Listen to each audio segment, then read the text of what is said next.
Description of process, how to DIY a stopgap. I've got a gap under my door. Oh man, I'm gonna have to fix it. So I'm gonna gather my supplies. Some scissors, some glue, and a blanket. Make sure the blanket's disposable. Let's open it up. Go ahead, measure and cut, using a pair of scissors. Now we're gonna use the extra bit of the blanket. Bring it out and make sure the surface of the door is nice and clean.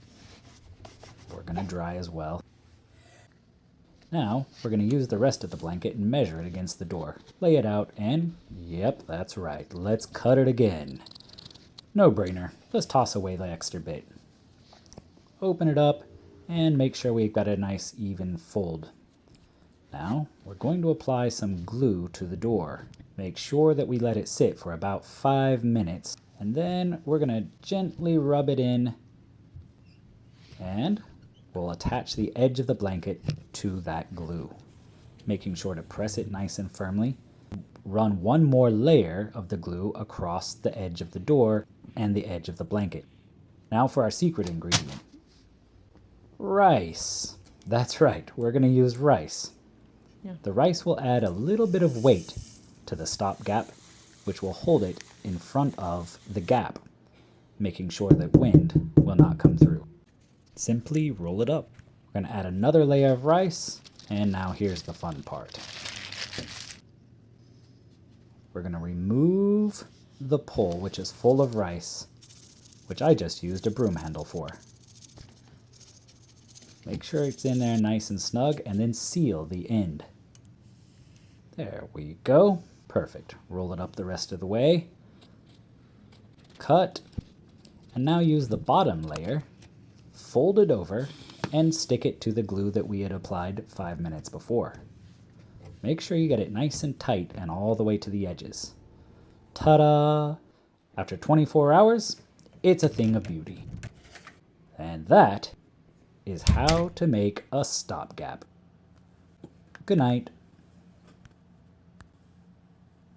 So today we're going to be talking about exposition, and the particular kind of exposition that we're going to be talking about is description of process.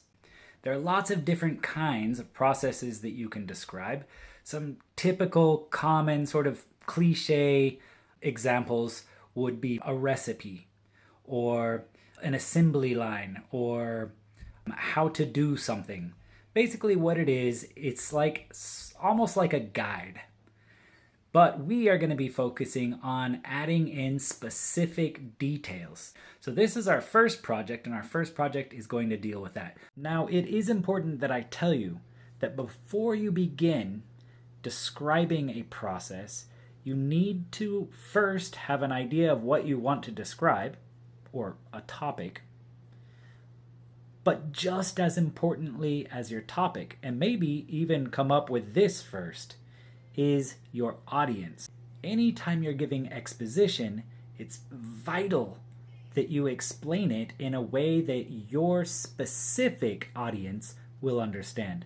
So you need to ask yourself, who stands to benefit from your explanation? Are these professionals? If so, you're going to need to use a high level of language, professional language related to that field. Or is this just sort of a something that might help anybody in their daily life? Are they old or are they young?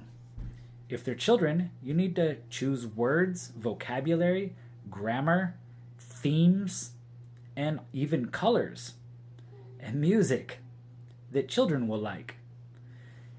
Is this for males or females? So some of that depends on the topic, and some of that is your specific choice. So now let's go ahead and jump over to my wonderful example that I've done for you guys in video form, all right? I'm going to be explaining what's going on in the video, and that is called exposition. And this one happens to be exposition organized by description of process, all right? So, are you ready? Let's do it.